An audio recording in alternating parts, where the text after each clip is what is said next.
হাসিনাকে ফিরিয়ে নিয়ে আসার জন্য ইন্টারিম গভর্নমেন্ট থেকে শুরু করে এই পর্যন্ত আমরা তাগাদাপত্র দিচ্ছি as per the extradition treaty with the পার্শ্ববর্তী দেশ আর কি, নেইবারিং কান্ট্রি। সেই এক্সট্রাডিশন চুক্তি অনুসারে, ট্রিটি অনুসারে আমরা তাকে ফেরত চাই।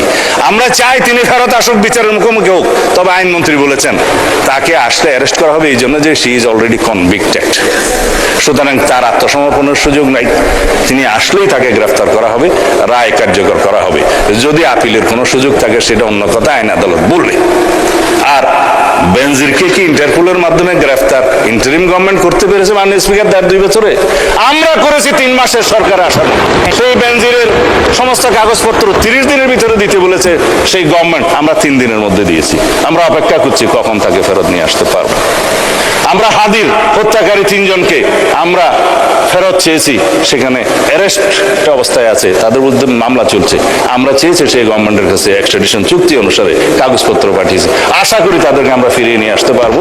ফিরিয়ে নিয়ে আসলে পূর্ণাঙ্গ তদন্ত হবে এবং সেভাবে চার্জশিট হবে। আমাদের আন্তরিকতার কোনো ঘাটতি নাই। এখন আপনারা বলেন ট্রাইব্যুনালের সংখ্যা বাড়াতে হবে। আমরা পার্শ্ব করি ইন্টারিম গভর্নমেন্টের সময় একটা ট্রাইব্যুনাল থেকে 2টা ট্রাইব্যুনালে নিতে বাধ্য করেছি। এখন যদি প্রয়োজন হয় ট্রাইব্যুনালের সংখ্যাও বাড়বে, প্রসিকিউশনের সংখ্যা বাড়বে, ইনভেস্টিগেশন টিম বাড়বে, লজিস্টিক টিম বাড়বে। আমাদের প্রধানতম উদ্দেশ্য হচ্ছে এই দেশে ন্যায় বিচার প্রতিষ্ঠা করা।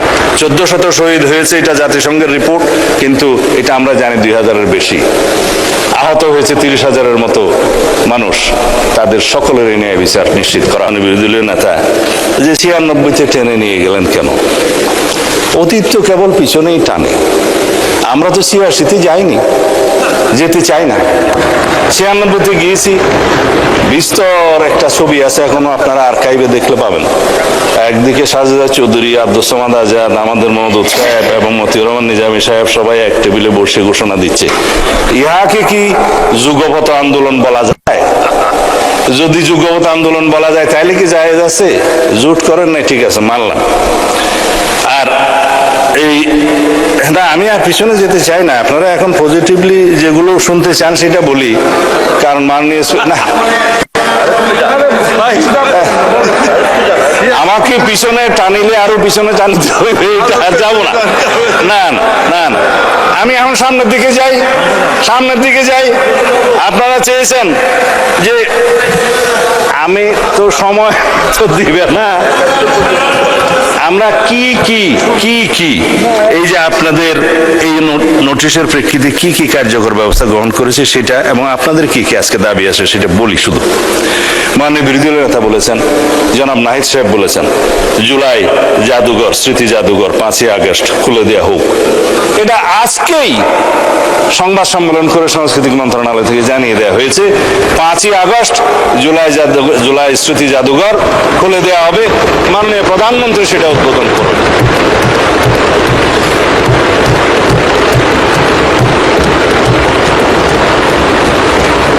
বলেছেন ভাতা প্রদানের কথা জুলাই যোদ্ধাদের জন্য। যেই ভাতাগুলো মুক্তিযোদ্ধা মন্ত্রণালয়ের মাধ্যমে দেয়া হয়, সেই শহীদ পরিবারকে এককালীন 30 লক্ষ টাকা করে দেয়া হয়েছে। এবং জুলাই যোদ্ধাদের শ্রেণী আছে, ক শ্রেণী, খ শ্রেণী, গ শ্রেণী। বেশি যারা আহত তাদেরকে ক শ্রেণী, তারপরে মাঝারি খ শ্রেণী, তারপরে একটা গ শ্রেণী। ক শ্রেণীকে 5 লক্ষ টাকা, খ শ্রেণীর আহতদেরকে 3 লক্ষ টাকা এবং গ শ্রেণীকে 1 লক্ষ টাকা করে আর্থিক সহায়তা প্রদান করে। মাননীয় স্পিকার, জুলাই শহীদ পরিবারকে, এটা আপনাদের প্রশ্নের উত্তরে কি কি আমরা করেছি সেটা না শুনলে তো হাফ ডান হয়ে গেল। শহীদ, আমি অতীতে যাব না, বলতে দিয়ে আর কি, সামনে যাচ্ছে। শহীদ পরিবারকে মাসিক 20,000 টাকা, ক শ্রেণীর জুলাই যোদ্ধাদেরকে মাসিক 20,000 টাকা এবং খ শ্রেণীর 15,000 এবং গ শ্রেণীর 10,000 টাকা করে মাসিক ভাতা প্রদান করা হচ্ছে। মাননীয় বিরোধী দলের নেতা দাবি উত্থাপন করেছেন, অর্থমন্ত্রী সদয় হলে মাননীয় প্রধানমন্ত্রী দয়া করলে আমাদের অনুসারে ভবিষ্যতে কি এটা বাড়ানো যায় না? অবশ্যই বাড়ানো যাবে। আর আহতদের দীর্ঘমেয়াদী চিকিৎসার কথা বলেছেন। আমরা নিজেরা যখন ইন্টারিম গভর্নমেন্টের সময় চলছিল, মাননীয় প্রধানমন্ত্রী তখন দলের চেয়ারপারসন, ভারপ্রাপ্ত চেয়ারপারসন, আমাদেরকে প্রত্যেককে নির্দেশ দিয়ে আমরা পঙ্গু হসপিটালে যেখানে যেখানে যাওয়া আমাদের সামর্থ্য অনুসারে আমরা সব সময় চেষ্টা করেছি তাদেরকে সহায়তা করার, বিদেশে চিকিৎসা দেওয়ার। এখনো পর্যন্ত কোনো আহত জুলাই যোদ্ধার যদি বিদেশে চিকিৎসার প্রয়োজন হয়ে থাকে, অগ্রাধিকার ভিত্তিতে তাদের সেই ব্যবস্থা গ্রহণ করা হবে ইনশাআল্লাহ। জুলাই ফাউন্ডেশনের কথা বলেছেন মাননীয় বিরোধী দলীয় নেতা। জুলাই ফাউন্ডেশন এখনো পর্যন্ত আছে, বজায় থাকবে এবং জুলাই ফাউন্ডেশনের উত্তর সেটার কর্মকাণ্ড বৃদ্ধি করার জন্য এবং জুলাই ফাউন্ডেশনের মাধ্যমে তাদেরকে কি কি আরো সেবা দেওয়া যায় ভবিষ্যতে সেটার যথাবিহিত ব্যবস্থা করার জন্য ফাউন্ডেশনের যে তত্ত্বাবধায়ক মন্ত্রণালয় তারা সেই ব্যবস্থা গ্রহণ করবেন। মাননীয় প্রধানমন্ত্রীর সম্মতি দিয়েছেন, অধিদপ্তর আছে আলাদা।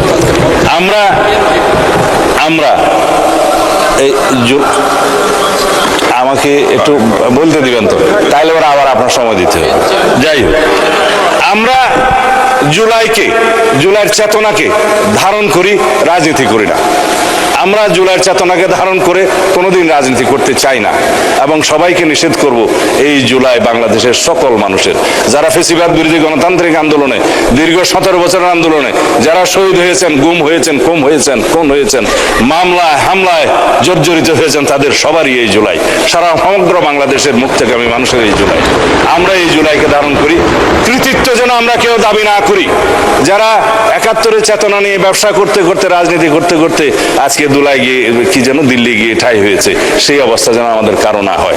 সুতরাং বাংলাদেশের ভবিষ্যৎ প্রজন্ম এই জুলাই গণ অভ্যুত্থানের স্মৃতিকে ধারণ করে, ইতিহাসকে ধারণ করে ভবিষ্যতে যাতে শিক্ষা নেয়, ভবিষ্যতের সকল সরকার যাতে শিক্ষা নেয়, কোনোদিন যাতে ফেসিবাদী আচরণ করার সাহস না পায়, সেইভাবে আমরা জুলাইকে ধারণ করবো। মাননীয় স্পিকার, আমরা মিডিয়ার ফ্রিডম নিয়ে কথা বলছি। মাননীয় বিরোধী দলের কথা বলেছেন যে কিছু কিছু মিডিয়া এখনো আগের আচরণ করার জন্য তারা তাদের সিমটম প্রকাশ করা শুরু করেছে। একদিকে আমরা ফ্রিডম অফ স্পিচের কথা বলবো, আর একদিকে আমরা তথ্য প্রবাহকে এবং মিডিয়ার ফ্রিডমকে আমরা গলা চেপে ধরবো, সেটা হয় না। আমরা পাল্টা সেটার জবাব দিয়েই দেব, পাল্টা জবাব দিয়েই মিডিয়ার সেই সমস্ত আচরণকে আমরা জবাব দেব। কোনো মিডিয়াকে আমরা স্বৈরাচারী আচরণ করতে দেব না, কিন্তু সেটা ডিপেন্ড করবে আমাদের আচরণ। কারণ freedom of speech এবং freedom of press is always subject to some restriction imposed by the reasonable ground in the interest of the state, এবং সেই রিজনেবল রেস্ট্রিকশনগুলো বর্ণনা করবে মাননীয় আদালত। সেটা আছে আর্টিকেল 39, সেটা কিন্তু উন্মুক্ত নয়।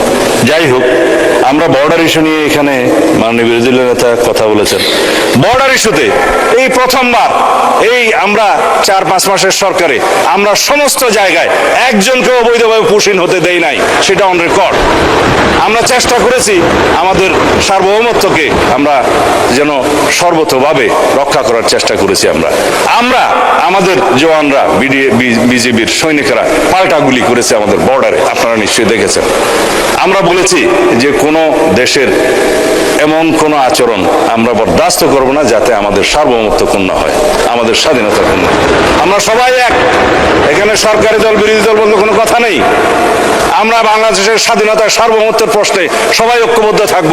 আমরা ফেসিবাদ বিরোধী গণতান্ত্রিক আন্দোলনে যেভাবে ইস্পাত কঠিন জাতীয় ঐক্য আমরা গড়ে তুলেছি, সেই জাতীয় ঐক্য ন্যাশনাল ইস্যুতে সবসময় এক থাকবে বলে আমরা বিশ্বাস করি। আমরা যা কিছু তর্ক বিতর্ক করব সরকারি দল বিরোধী দল এই হাউসের মধ্যে করব, কিন্তু আমরা কোনো জাতীয় ইস্যুতে স্বাধীনতার সার্বভৌমত্বের প্রশ্ন আমরা কখনোই ছাড় দেব না। আমরা ঐক্যবদ্ধ থাকবো যেভাবে আমরা ফেসিবাদ গণতান্ত্রিক আন্দোলনে ঐক্য গড়ে তুলেছি। এটাকে আমরা শক্তিতে পরিণত করব এই জাতিকে এগিয়ে নিয়ে যাওয়ার জন্য। মানে স্পিকার, পার্শ্ববর্তী দেশের সাথে সম্পর্ক কি হবে সেটা তো আমরা এখানে আলাপ আলোচনা করে সংসদে আমরা সংবিধান সংশোধন করে, পররাষ্ট্রনীতি সংশোধন করে আমরা এখানে করতে পারি। সেটা তো সরকারের একক কোনো দায়িত্ব না। প্রতিবেশীকে কখনো পাল্টানো যায় না। কথায় আছে যে আপনি আপনার স্ত্রী পাল্টাতে পারবেন, কিন্তু প্রতিবেশী তো আপনি পাল্টাতে পারবেন। সুতরাং না, এটা অন্যভাবে বললেন না। হ্যাঁ, সুতরাং প্রতিবেশীর সাথে কি সম্পর্ক হবে, বাইলেটারাল কি সম্পর্ক হবে, ট্রেড অ্যান্ড কমার্সের কি সম্পর্ক হবে, অবশ্যই সেটা on the basis of the mutual dignity, respect and on the basis of the sovereign equality, সেটা আমরা আগেই ঘোষণা করেছি। আমরা তো আগেই বলেছি, আমাদের নেতা আগে বলেছেন, ওই অন্য কোনো দেশ নয়, সবার আগে বাংলাদেশ। আমি নাম নিলাম না, আমরা সবার আগে বাংলাদেশ নীতিতেই আমরা আছি এবং এইভাবেই আমরা ম্যান্ডেট পেয়েছি। মাননীয় স্পিকার, আমার বন্ধু আক্তার সাহেব অনেক বিষয়ে কথা বলেছেন যে হাসিনাকে ফিরিয়ে নিয়ে এসে রায় কার্যকর করা হবে কিনা। হাসিনাকে ফিরিয়ে নিয়ে আসার জন্য ইন্টারিম গভর্নমেন্ট থেকে শুরু করে এই পর্যন্ত আমরা তাগাদাপত্র দিচ্ছি as per the extradition treaty with the পার্শ্ববর্তী দেশ আর কি, নেইবারিং কান্ট্রি। সেই এক্সট্রাডিশন চুক্তি অনুসারে, ট্রিটি অনুসারে আমরা তাকে ফেরত চাই। আমরা চাই তিনি ফেরত আসুক, বিচারের মুখোমুখি হোক। তবে আইনমন্ত্রী বলেছেন তাকে আসলে অ্যারেস্ট করা হবে এই জন্য যে শি ইজ অলরেডি কনভিক্টেড, সুতরাং তার আত্মসমর্পণের সুযোগ নাই। তিনি আসলেই তাকে গ্রেফতার করা হবে, রায় কার্যকর করা হবে। যদি আপিলের কোনো সুযোগ থাকে সেটা অন্য কথা, আইন আদালত বলবে। আর বেনজিরকে কি ইন্টারপোলের মাধ্যমে গ্রেফতার ইন্টারিম গভর্নমেন্ট করতে পেরেছে মাননীয় স্পিকার 2 বছরে? আমরা করেছি 3 মাসের সরকার আসার। সেই বেনজিরের সমস্ত কাগজপত্র 30 দিনের ভিতরে দিতে বলেছে সেই গভর্নমেন্ট, আমরা 3 দিনের মধ্যে দিয়েছি। আমরা অপেক্ষা করছি কখন তাকে ফেরত নিয়ে আসতে পারবো। আমরা হাদির হত্যাকারী 3 জনকে আমরা ফেরত চেয়েছি, সেখানে অ্যারেস্ট অবস্থায় আছে, তাদের বিরুদ্ধে মামলা চলছে। আমরা চেয়েছি সেই গভর্নমেন্টের কাছে এক্সট্রাডিশন চুক্তি অনুসারে কাগজপত্র পাঠিয়েছি। আশা করি তাদেরকে আমরা ফিরিয়ে নিয়ে আসতে পারবো। ফিরিয়ে নিয়ে আসলে পূর্ণাঙ্গ তদন্ত হবে এবং সেভাবে চার্জশিট হবে। আমাদের আন্তরিকতার কোনো ঘাটতি নাই। এখন আপনারা বলেন ট্রাইব্যুনালের সংখ্যা বাড়াতে হবে। আমরা পার্শ্ব করে ইন্টারিম গভর্নমেন্টের সময় একটা ট্রাইব্যুনাল থেকে 2টা ট্রাইব্যুনালে নিতে বাধ্য করেছি। এখন যদি প্রয়োজন হয় ট্রাইব্যুনালের সংখ্যাও বাড়বে, প্রসিকিউশনের সংখ্যা বাড়বে, ইনভেস্টিগেশন টিম বাড়বে, লজিস্টিক টিম বাড়বে। আমাদের প্রধানতম উদ্দেশ্য হচ্ছে এই দেশে ন্যায় বিচার প্রতিষ্ঠা করা। 1400 শহীদ হয়েছে, এটা জাতিসংঘের রিপোর্ট, কিন্তু এটা আমরা জানি 2000-এর বেশি। আহত হয়েছে 30,000-এর মতো মানুষ। তাদের সকলের ন্যায় বিচার নিশ্চিত করা হবে ইনশাআল্লাহ। যে বিচারগুলো এখানে আমরা শুধুমাত্র আইসিটি কোর্টে পেন্ডিং আছে দেখলাম, তার বাইরেও অনেক সাধারণ মামলা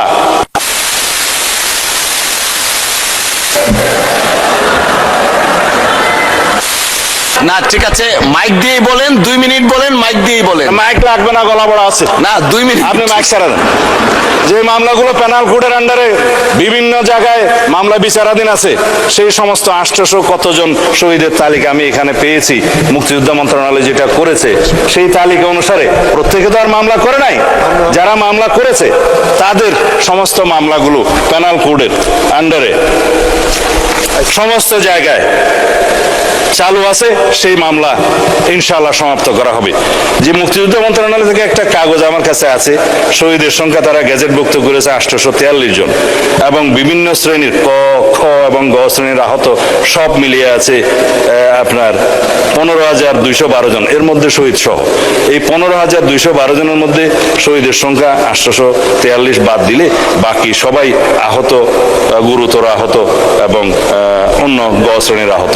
তারা যদি মামলা করে ব্যক্তিগতভাবে, যারা করেছে তাদের সংখ্যা এখানে আছে, আমি কাগজ ঘাটতে হবে।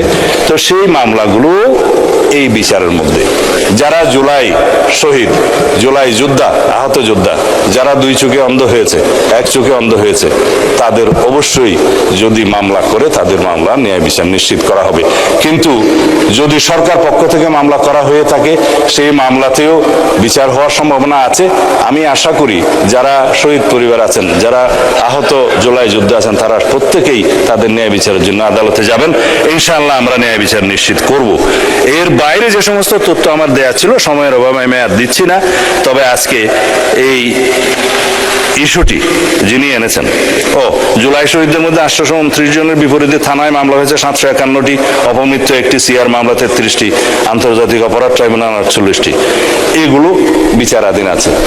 আমিও একজন বিচার প্রার্থী হিসেবে আইসিটি কোর্টে মামলা করেছি, সেই মামলা এখনো তদন্ত বাকি আছে। তবে আওয়ামী লীগের দল হিসেবে যে বিচার করা হবে সেই তদন্ত এখন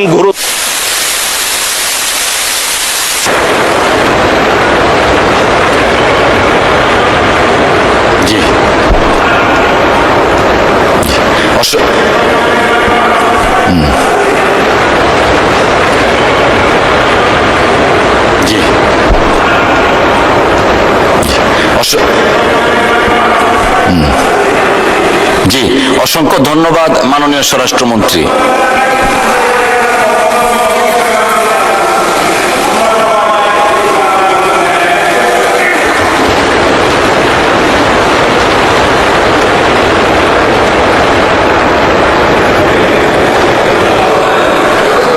জি, ধন্যবাদ মাননীয় স্বরাষ্ট্র।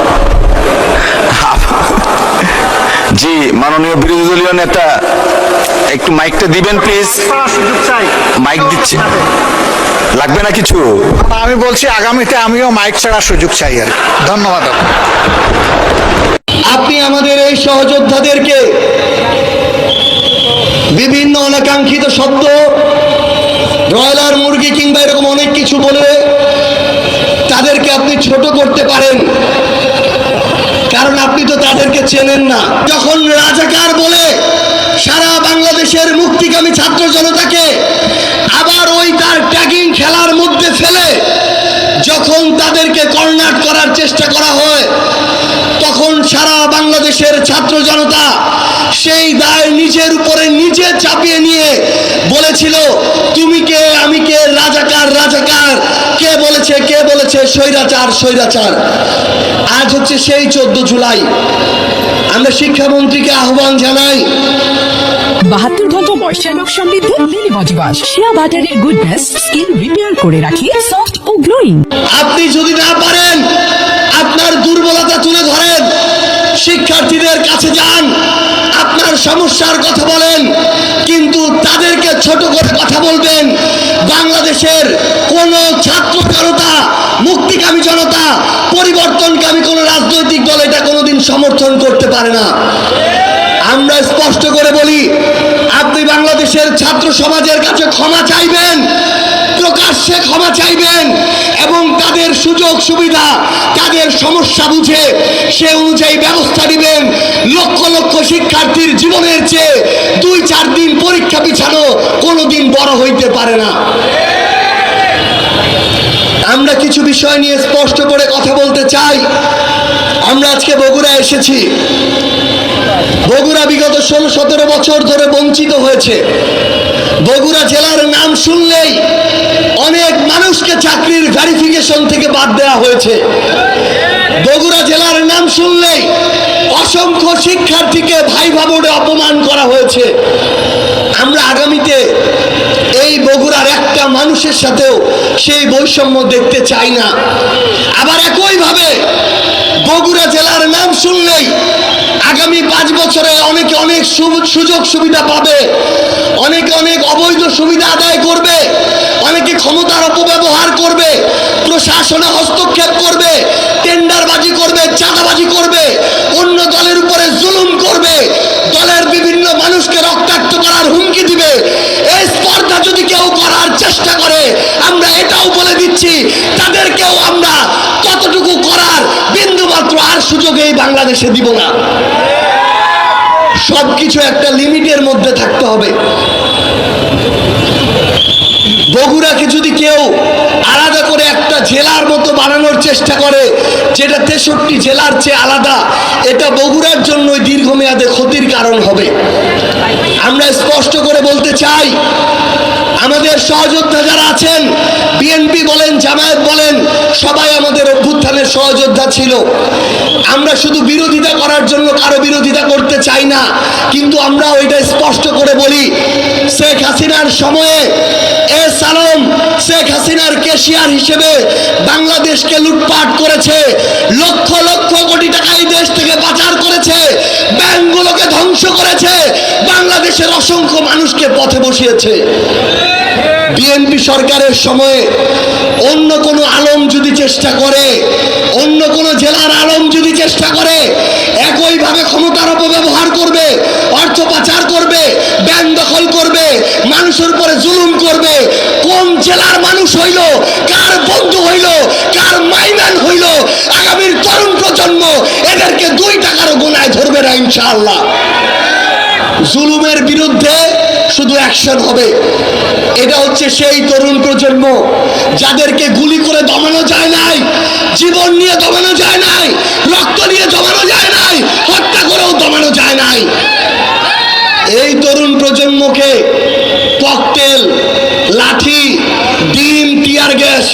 এসবের ভয় দেখিয়ে কোনো লাভ নাই। আমরা আপনাদেরকে স্পষ্ট করে একটা কথা বলতে চাই, আমরা একসাথে লড়াইটা করেছি। আমরা বিএনপিকে আহ্বান করব, গতকালকে জনাব সালাউদ্দিন আহমেদ সংসদে দাঁড়িয়ে যেই কথাগুলো বলেছেন, আমরা ঘৃণা ভরে এই কথাগুলো প্রত্যাখ্যান। বাংলাদেশের সাবেক প্রধানমন্ত্রী আওয়ামী লীগের সভানেত্রী শেখ হাসিনা ভারতে অবস্থান করছেন 20 মাস পেরিয়ে গেছে, প্রায় 2 বছরের কাছাকাছি তিনি ভারতে অবস্থান করছেন। এই দীর্ঘ সময়ে ভারত এর আগে একটিবারের জন্য শেখ হাসিনাকে বাংলাদেশে ফিরিয়ে দেওয়ার ব্যাপারে কোনো ধরনের কোনো মন্তব্য করেনি। শুধুমাত্র অন্তর্বর্তী সরকারের আমলে তারা এই ধরনের চিঠি পেয়েছে, এই একটি বাক্যেই সীমাবদ্ধ ছিল তাদের মন্তব্য। দীর্ঘ 20 মাস পরে এসে শেখ হাসিনাকে তারা ফেরত দেবে কি দেবে না এই ব্যাপারে তাদের মত আছে কি নাই, মত থাকলে কি হবে, মত না থাকলে কি হবে, সেই ব্যাপারগুলো নিয়ে অবশেষে ভারত প্রথমবারের মতো আনুষ্ঠানিক মন্তব্য করল। এই আনুষ্ঠানিক মন্তব্য কি ইঙ্গিত দেয়? শেখ হাসিনাকে ভারত ফেরত দেওয়ার জন্য প্রস্তুত হচ্ছে, নাকি এবার আনুষ্ঠানিকভাবে তারা সরাসরি বলে দেবে যে শেখ হাসিনাকে প্রত্যার্পণের যে অনুরোধ, সেই অনুরোধ থেকে বাংলাদেশ যেন বিরত থাকে?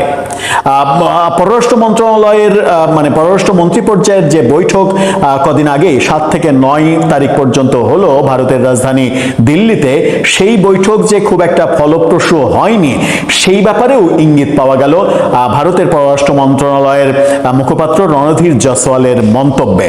এই প্রথমবারের মতো তারা শেখ হাসিনার প্রত্যার্পণ নিয়ে কথা বলল ওপেন সাংবাদিক সম্মেলনে। চলুন একটু জেনে দেখি শেখ হাসিনাকে বাংলাদেশে ফিরিয়ে দেওয়ার ব্যাপারে ভারত কি ভাবছে। থাকবেন পলিটিক্স টিভির নিয়মিত আয়োজনে। বলছিলাম, শেখ হাসিনাকে কি ভারত ফেরত দেবে নাকি দেবে না, এই প্রশ্নটা অনেক দিন থেকেই ছিল, কিন্তু ভারতের কোনো উত্তর আমরা পাচ্ছিলাম না। ভারতের অবস্থানটা আগের মতোই ছিল যে শেখ হাসিনাকে তারা ফেরত দিচ্ছে না, এই কারণে তারা এটা নিয়ে মন্তব্যও করেনি, কোনো কথাও বলেনি। এবার রণধীর জয়সওয়াল সাংবাদিক সম্মেলনে গত রাতে এই খবরটা তৈরি হয়েছে, কথা বলেছেন, প্রথমবারের মতো এটা নিয়ে কথা বলেছেন। রণধীর জয়সওয়াল বলেছেন যে এটার আইনগত দিক, বিচারগত দিক, এগুলো খতিয়ে দেখছে। আগে একটু জেনে নিই যে তিনি কি বলতে চাইছেন অ্যাকচুয়ালি, তারপরে তার কথার মর্মার্থ বিশ্লেষণ করার একটু চেষ্টা করব আমরা। কি বলছেন তিনি? জুলাই গণঅভ্যুত্থানে ভারতে যাওয়া শেখ হাসিনার প্রত্যার্পণের অনুরোধ খতিয়ে দেখছে ভারত। শুক্রবার দিল্লিতে ভারতের পররাষ্ট্র মন্ত্রণালয়ের সাপ্তাহিক ব্রিফিংয়ে রণধীর জয়সওয়াল সাংবাদিকদের প্রশ্নের জবাবে এই কথা বলেন। সাংবাদিক প্রশ্ন করেন, বাংলাদেশের পররাষ্ট্রমন্ত্রী নয়াদিল্লি সফরে এসে ভারতের পররাষ্ট্রমন্ত্রীর সঙ্গে বৈঠকের পর শেখ হাসিনাকে বাংলাদেশে প্রত্যার্পণের অনুরোধ জানানোর কথা উল্লেখ করেছেন। এছাড়া বাংলাদেশের জাতীয় সংসদে আওয়ামী লীগের কার্যক্রম নিষিদ্ধ করা সংক্রান্ত অধ্যাদেশ আইনে পরিণত করার কথা উল্লেখ করে এই সাংবাদিক এ বিষয়ে ভারতের অবস্থান জানতে চান। খুবই গুরুত্বপূর্ণ দুটো বিষয়ে সাংবাদিক তার কাছে জানতে চান। জবাবে ভারতের পররাষ্ট্র মন্ত্রণালয়ের মুখপাত্র রণধীর জয়সওয়াল তিনি বলেন, শেখ হাসিনাকে প্রত্যার্পণের অনুরোধ চলমান বিচারিক ও অভ্যন্তরীণ আইনি প্রক্রিয়ার অংশ হিসেবে খতিয়ে দেখা হচ্ছে। চলমান বিচারিক এবং অভ্যন্তরীণ আইনি প্রক্রিয়ার অংশ হিসেবে, খুবই গুরুত্বপূর্ণ এবং জটিল কথা। আমরা এ বিষয়ে সব অংশীজনের সঙ্গে গঠনমূলকভাবে আলোচনা চালিয়ে যাব। আওয়ামী লীগের কার্যক্রম নিষিদ্ধ নিয়ে তিনি বলেন, আমরা সব ঘটনা নিবিড়ভাবে পর্যবেক্ষণ করছি। অর্থাৎ আওয়ামী লীগের নিষেধাজ্ঞা সংসদে বিল পাশ করে সেটা যে দীর্ঘায়িত করার চেষ্টা হচ্ছে, সেই ব্যাপারে ভারত নিবিড়ভাবে পর্যবেক্ষণ করছে এবং তার এই বক্তব্যে এটাও স্পষ্ট হয়েছে যে ভারতের পক্ষ থেকে বাংলাদেশের পররাষ্ট্রমন্ত্রীকে এই ব্যাপারে কথাও বলা হয়েছে। এরপরে বলা হচ্ছে যে আওয়ামী লীগের কার্যক্রম নিষিদ্ধ নিয়ে আর কথা না বলে বাংলাদেশের নতুন সরকারের সঙ্গে দ্বিপক্ষীয় সম্পর্ক জোরদারে ভারতের আগ্রহ আছে, এটা তিনি বলেছেন। তিনি বলেছেন যে বাংলাদেশের পররাষ্ট্রমন্ত্রীর ভারত সফরে দেশটির নতুন সরকারের সঙ্গে গঠনমূলকভাবে যুক্ত হওয়ার এবং দ্বিপক্ষীয় সম্পর্ক আরো জোরদার করার বিষয়ে ভারতের ইচ্ছার কথা পুনর্ব্যক্ত করা হয়েছে। প্রাসঙ্গিক দ্বিপক্ষীয় কাঠামোর মাধ্যমে অংশীদারিত্ব আরো গভীরভাবে করার প্রস্তাবগুলো খতিয়ে দেখতে উভয় পক্ষ সম্মত হয়েছে। খুব শিগগিরই পরবর্তী আনুষ্ঠানিক বৈঠক অনুষ্ঠিত হবে বলে আশা করা হচ্ছে। তাছাড়া উভয় পক্ষ পারস্পরিক স্বার্থ সংশ্লিষ্ট আঞ্চলিক ও বৈশ্বিক বিষয়ে মতবিনিময় করেছেন। খুবই গুরুত্বপূর্ণ কথা, এই দুই পক্ষের মিটিং এটা যে কার্যকরভাবে শেষ হয়নি এই কথাটা তার এই বক্তব্যের মাধ্যমে স্পষ্ট হয়েছে। এখন তিনি বলছেন যে এর আইনগত দিক, বিচারিক প্রক্রিয়া এগুলো নিয়ে খতিয়ে দেখছে ভারত, এবং তিনি বলছেন যে সংসদে যে আওয়ামী লীগের নিষেধাজ্ঞা বজায় রাখার বিল পাশ করা হয়েছে সেটার ব্যাপারেও ভারত গভীরভাবে পর্যবেক্ষণ করছে। রণধীর জয়সওয়ালের এই কথা প্রমাণ করে যে জয়শঙ্কর এবং ডক্টর খলিলের যে বৈঠক হয়েছে দিল্লিতে 7 থেকে 9 তারিখের সফরের মধ্যে 8 তারিখে যে বৈঠক হয়েছে সেই বৈঠক কোনো ধরনের সমাধান ছাড়া শেষ হয়েছে, এবং দুই পক্ষই দুই পক্ষের কথা বলেছে, দুই পক্ষ দুই পক্ষের চাওয়া পাওয়াগুলো বলেছে, এবং চাওয়া পাওয়াগুলো দুই পক্ষই খতিয়ে দেখবে এটা কথা বলা হয়েছে।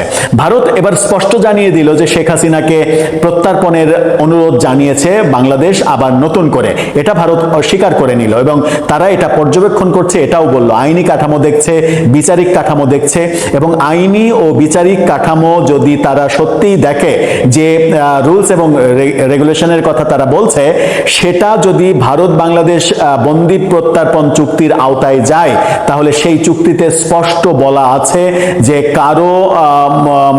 কারো সম্পর্কে যদি মনে হয় যে তাকে রাজনৈতিকভাবে বিচারের মুখোমুখি কিংবা রাজনৈতিক প্রতিশোধ, রাজনৈতিক হেনস্থার শিকার করা হবে কিংবা তার হওয়ার সম্ভাবনা রয়েছে, রাজনৈতিকভাবে তাকে তার জীবন হুমকিতে পড়তে পারে, এরকম যদি প্রতীয়মান হয় তাহলে বন্দি প্রত্যার্পণ চুক্তির আওতায় এটা মানা হবে না।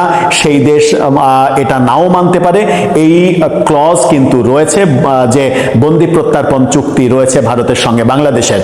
সুতরাং ওই একটা পয়েন্টেই ভারত বলতে পারে যে শেখ হাসিনার তোমরা মৃত্যুদণ্ড দিয়েছো আদালতে, এটা রাজনৈতিক কারাদণ্ড, এটা রাজনৈতিক সিদ্ধান্ত, রাজনৈতিকভাবে তাকে তোমরা হেনস্থা করতে চাইছো, সুতরাং তাকে ফেরত দেওয়ার প্রশ্নই আসবে না। ভারতের সর্বশেষ রেজাল্টটা যে এটাই হবে রণধীর জয়সওয়ালের এই বক্তব্যে স্পষ্ট, এবং রণধীর জয়সওয়ালের এই বক্তব্যে তারা গভীরভাবে পর্যবেক্ষণ করছে সংসদে, বাংলাদেশের সংসদে যে সিদ্ধান্ত হয়েছে আওয়ামী লীগের নিষেধাজ্ঞা ব্যাপারে, সেই ব্যাপারেও জয়সওয়ালের এই বক্তব্য প্রমাণ করে দেয় গত কিছুদিন থেকে ভারতীয় সাংবাদিকরা যেটা দাবি করছিলেন যে আওয়ামী লীগের নিষেধাজ্ঞা প্রত্যাহার করা, শিরিন শারমিন চৌধুরীর জামিন নিশ্চিত করা, চিন্ময় প্রভুর জামিন নিশ্চিত করা, এরকম বেশ কয়েকটা শর্ত ভারত বাংলাদেশ সরকারকে দিয়েছে এবং সেগুলো নিয়ে তাদের সিদ্ধান্ত ভারতকে জানাতে বলেছে। সেই সিদ্ধান্তগুলো বাংলাদেশ জানানোর পরে ভারত তাদের পরবর্তী পদক্ষেপ নেবে, এরকম একটা সিদ্ধান্ত কিন্তু ওই বৈঠকে হয়েছে বলে ভারতীয় সাংবাদিকরা দাবি করছিলেন। রণধীর জয়সওয়ালের গত রাতের এই প্রেস ব্রিফিং বলে দেয় যে ভারতীয় সাংবাদিকদের বলা ওই তথ্যগুলো সঠিক। সুতরাং শেখ হাসিনাকে ফেরত চাওয়ার বা বাংলাদেশ সরকারের যে নতুন করে প্রচেষ্টা, সেই প্রচেষ্টা সফল হচ্ছে না বলেই মনে হচ্ছে। সাথে আওয়ামী লীগের রাজনীতির ব্যাপারে বর্তমান সরকারের যদি নেগেটিভ অবস্থান থাকে সেটাও ভারত নেগেটিভভাবে দেখবে বলে এই বক্তব্যে অন্তত মনে হচ্ছে।